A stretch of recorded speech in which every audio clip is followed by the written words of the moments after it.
So, a group of school friends, 2 girls and 2 guys. The main character Song-hee is a sweet, kind, excellent student. When she was little, she was taken from an orphanage by adoptive parents. And since then she has had a happy, prosperous life. His handsome classmate Kyung-ho is in love with the main character and is trying to win her favor. The girl has not yet responded to his feelings. But the guy does not despair. On the ill-fated day of the murder, Kyung-ho prepares a surprise for Song-hee. He decorates the room in a romantic style, intending to confess his love to her. The guy has a best friend, Hyun-woo, who is also secretly in love with Song-hee. The rival tries to convince Kyung-ho that he is in vain counting on the girl's mutual feelings. Soo-yoon transfers to their school and becomes Song-hee's friend. Or rather, as it quickly turns out, she was the main character's best friend back in childhood, in the orphanage.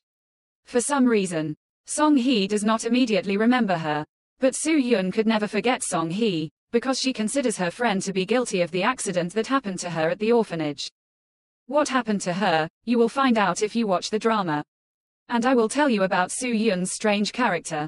At some point, thinking about Soo-yoon's actions, I thought that she needed the help of a psychiatrist, because her behavior can hardly be called adequate.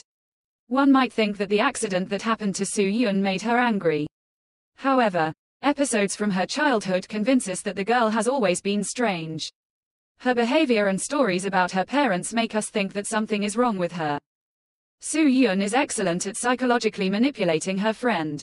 It must be said that Song-hee is an ideal object, susceptible to the influence of other people. She is a kind, sympathetic girl. And because of a sense of guilt, she can do things even to her own detriment.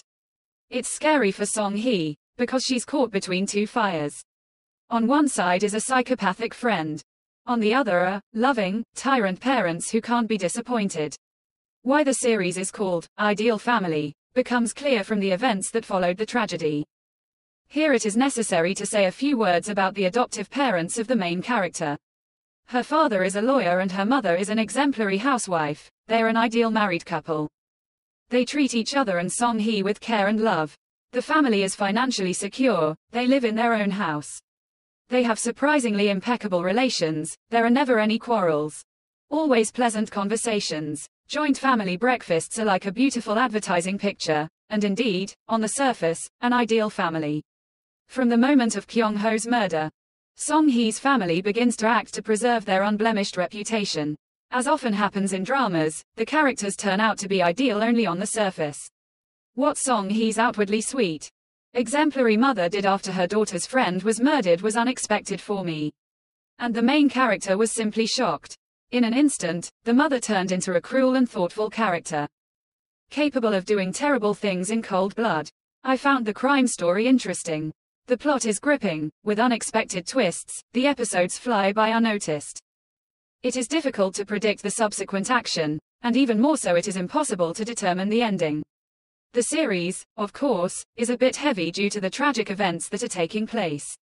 The disturbing atmosphere is successfully emphasized by the appropriate music. It is interesting to watch the dramatic relationships of the characters, their unexpected actions. The series encourages you to think about the psychology of the characters and their motives as the action progresses. The actors play expressively, conveying the emotions of the characters believably. Here I would like to add that the drama can also leave an unpleasant aftertaste if you tend to perceive tragic stories too emotionally. Therefore, it is up to you to decide whether to watch a movie with this kind of plot. In the end, I can recommend the series to those who love crime, detective genres and psychological thrillers.